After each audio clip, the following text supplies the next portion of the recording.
بسم الله الرحمن الرحیم. سلام. میلاد با سعادت امام سجاد علیه السلام مبارک. سد کارون 4 بلندترین سد بتونی ایران با حضور رئیس جمهور ایران در چهارمحال و بختیاری به بهره برداری رسید. با افتتاح سد کارون 4 جشن خودکفایی در صنعت سدسازی ایران آغاز شد. سد کارون 4 که 230 متر ارتفاع دارد بلندترین سد دوقوسی ایران است. این سد برای تنظیم آب رودخانه کارون ساخته شده است. همه مراحل مطالعه، طراحی و ساخت این سد به همت متخصصان داخلی بوده است. سد دوقوسی جزء پیچیده‌ترین سدهاست در دنیا. کار بتونی، چه طراحیش، تجزیه تحلیلش، کار مهندسیش، کار ساختنش، خوشبختانه امروز در ایران عزیز خودباوری در اوجه. اینو باید حفظ کنیم. این سد 4 واحد نیروگاهی دارد که در مجموع 1000 مگاوات برق تولید می کند.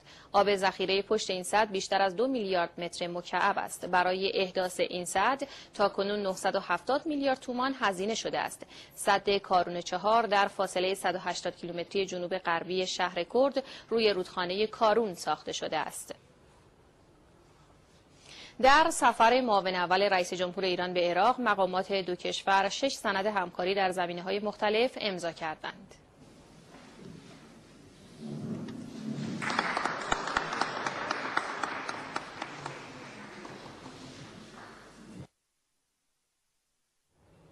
توافقنامه اجتناب از اخذ مالیات مضاعف و 5 یادداشت تفاهم در زمینه همکاری بهداشتی درمانی، فناوری و ارتباطات، فرهنگی، علوم و فناوری اسنادی است که در حضور محمد رضا رحیمی و نوری المالکی در بغداد امضا شد.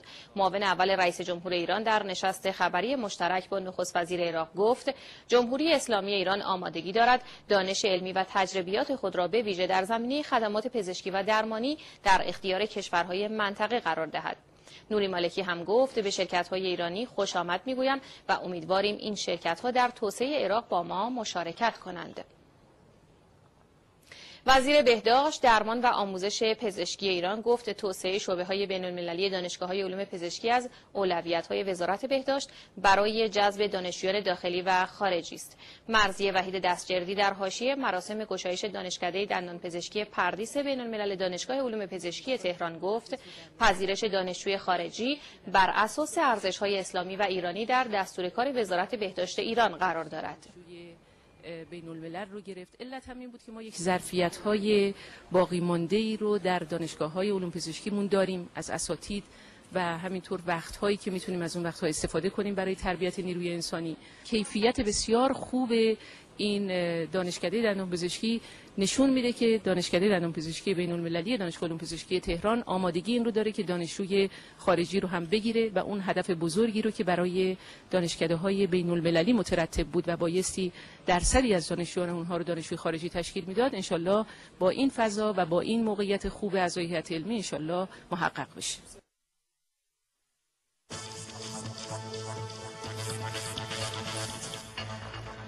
پنجمین نشست دانشجویان فعال ایرانی خارج از کشور با شعار معنویت و توسعه مخاطب آغاز شد. این نشست 7 روزه در 2 بخش آموزشی و زیارتی سیاحتی در تهران و مشهد برگزار می شود. دانشجویان فعال و نمایندگان بیش از 100 تشکل و انجمن‌های اسلامی خارج از کشور در این نشست حضور دارند.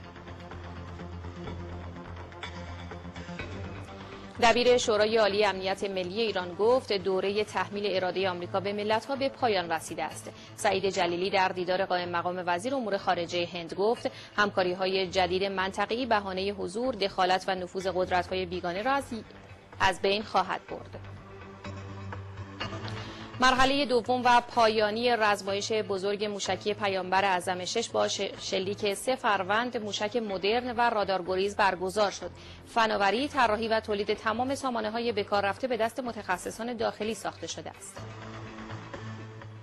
تظاهرات دانشجویان در شیلی به درگیری با پلیس منجر شد. دانشجویان شیلیایی به سیاست‌های آموزشی دولت اعتراض دارند. دولت شیلی وعده داده است 4 میلیارد دلار به بخش آموزش کمک کند. بینندگان محترم از همراهی شما سپاسگزارم. ضمن خداحافظی توجه شما را به گفتگوی خبری جلب می‌کنم. خدا نگهدار.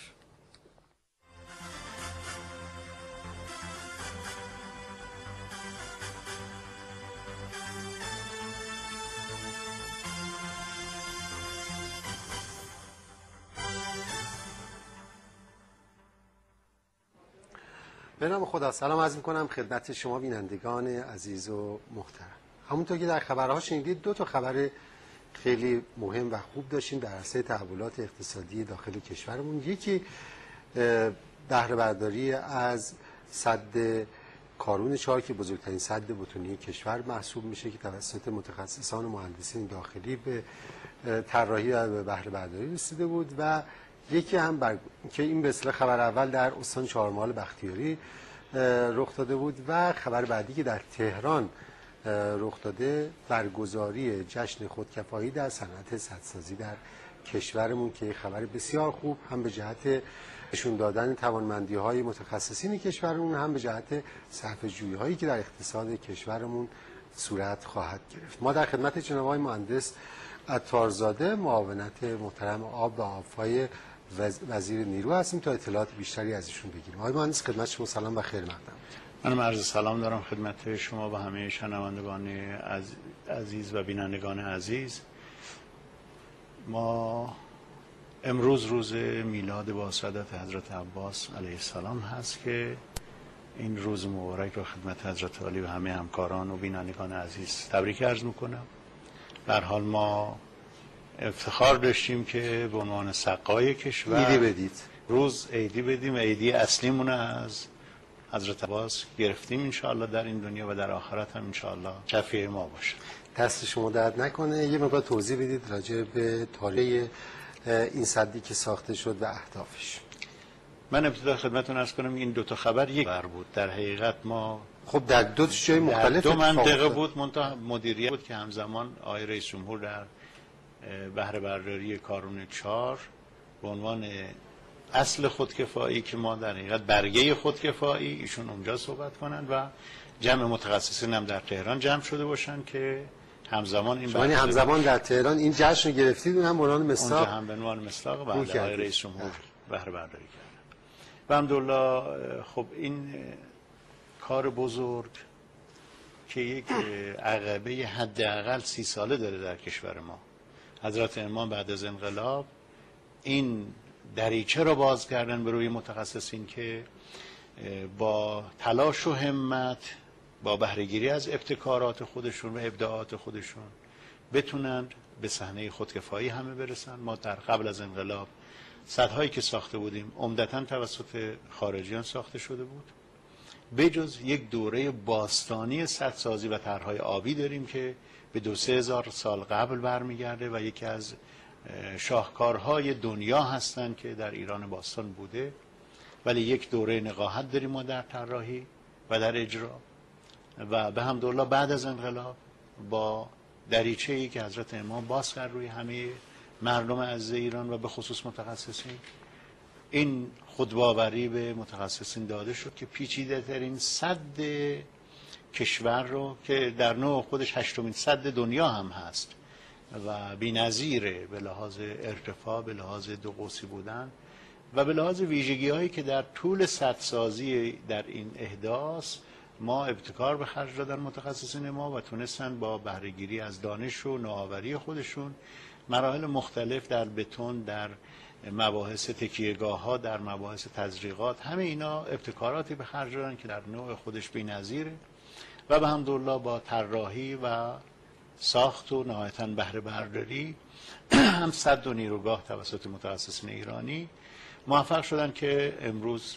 1 سال و چند ماه، در حقیقت 1 سال و حدود 5 ماه هست که ما در فروردین سال گذشته، 5 فروردین سال گذشته این افتخار رو داشتیم که در خدمت ریاست محترم جمهور آبگیری بکنیم و دوره آبگیری حدود 1 سال و نیم هست که سد در آزمایشات خودش بدون هیچ گونه مشکلی به حمدالله فعالیت خودش رو انجام داده. فعل و انفعالاتش زیر نظر متخصصین ایرانی کنترل شده و میدونید یک رفتاری داره سد بعد از آبگیری که این باید کنترل بشه. بعضی جاها نیاز به تزریق، بعضی جاها نیاز به برنامه‌هایی هست که معمول سدسازی انجام میگیره. به حمدالله این کار بدون هیچ گونه مشکلی ما سپری کردیم و امروز همزمان با بهره برداری از سد نیروگاه 4 مگاوات نیروگاهی ما حدود 1000 مگاوات برق آبی رو هم که انرژی پاک هست و الان دنیا به طرف این انرژی روی آورده، خصوصا و الحمدلله بهره برداری شد و این افتخار نصیب متخصصین ایرانی شد که در روز میلاد حضرت عباس جشن خودکفایی را با حضور ریاست محترم جمهور در کارون 4 به عنوان نماد و سمبل خودکفایی سدسازی به بهره برداری برسوند. حالا من یک نکته رو که به ذهنم رسید در خیلی از مقالات خوندم و اون که در چند دهه گذشته و شاید در دهه‌های آینده یکی از عوامل بروز بعضی از نزاع‌های منطقه‌ای بحث نزاع بر سر منابع آب باشه، چون که خب این کمبود منابع آب مشکل بسیار زیادی در مسیر توسعه وجود میاره. حالا این رو از این جهت گفتن که اهمیت فعالیت ما رو در این زمینه بینندگان عزیز ما بیشتر بدونن. این که ما جمعیتمون بیشتر از 2 برابر شده، طبیعتاً بایستی با مشکلات زیادی در زمینه منابع آب مواجه باشیم، ولی در این حال فعالیتی که انجام شده الان منابع آب به خوبی مدیریت شده و این نشون میده که ما در آینده هم راه‌های بسیار امیدوار کننده در این زمینه داریم. اون تا یک نکته و اون این که آیا تا به حال اقداماتی که صورت گرفته موجب شده تا ما میزان مدیریت منابع آبمون، میزان بهره‌گیری از آب‌های جاری کشورمون به سطح استانداردهای بین‌المللی برسه؟ ببینید، مهمترین بحثی که ما داریم در بحث سدسازی، سد رو مخازنی درست میکنیم که مدیران آبی کشور بتونن مدیریت صحیح در توسعه پایدار داشته باشن و بتونن مناطق مختلف رو به جای اینکه یک سیل بیاد و نابود بکنه، این سیل رو مهار میکنن و به مرور در برنامه زمانبندی شده ای آب رو به مناطق چه واحد برقش رو بگیرن و چه در حوزه کشاورزی به کار بگیرن و یا شور به کار بگیرن. تلاش عزیزان ما در حوزه آب کشور این بوده که بتونیم این ابزار رو در اختیار بگیریم و خشکسالی که ما دیگه نمیگیم خشکسالی در کشور ایران، بحثی که دیگه دائما کم آبی داریم، اقلیم خشک، تغییرات اقلیم هم اثر گذاشته و این باعث شده که ما در وضعیت ویژه‌ای قرار داشته باشیم که این باید برنامه‌ریزی‌های دراز مدت داشته باشیم. خب همین زحمات 30 سال گذشته متخصصین ما که امروز آقای رئیس جمهور هم اشاراتی به ویژگی هایی که متخصصین در طول احداث یک سد دارن اشاره نموده که مردم عزیز حتما در اخبار دیدن یا در صحبت های مستقیم ایشون و واقعا همینطوره که ما متخصصین ما در جاهایی میرن که تا حالا هیچ کس پاش گذاشته نشده، اونجا ارتفاعاتی که اصلا کسی نزدیک نرفته، با 1001 پذیرش ریسک میرن وارد میشن و مباحثی رو طراحی میکنن که دقیقاً بر اساس استانداردهای و معیارهای فنی و استانداردهای بین المللی کشور هست. به الحمدلله ما امروز متخصصینمون در تمام مجامع بین الملل جزو افتخارات کشور هست. تو کشور دیگه هم داریم صد می‌سازیم. ما در 18 کشور دنیا در مناطق مختلف، آسیای میانه و همچنین عرض کنم آمریکای جنوبی، در آفریقا، ما و بعضی از کشورهای همسایه داریم سد میسازیم و یا در حال مذاکره ایم که سدسازی رو توسعه بدیم و این متخصصین دارن میرن اونجا. کاملا پذیرفتن همه متخصصین دنیا، مسئولین دنیا که ایران در توانمندی بسیار بالاییه. میدونی ایران سومین سدساز دنیا هست و به حمدالله با توانمندی که متخصصین ما در رعایت استانداردها در سدسازی داشتند، ما هیچ واقعی به حمدالله در کشور نداشتیم در حوزه سدسازی. حتی زلزله هایی که ما در منطقه بم داشتیم به سدهایی که در اطراف این منطقه بود هیچ گونه آسیبی نرساند و با افتخار میگیم که عزیزان متخصصین حوزه آب کشور با موفقیت کامل موفق شدن جشن خودکفایی رو بگیرن. این درآمد به اصطلاح خدمات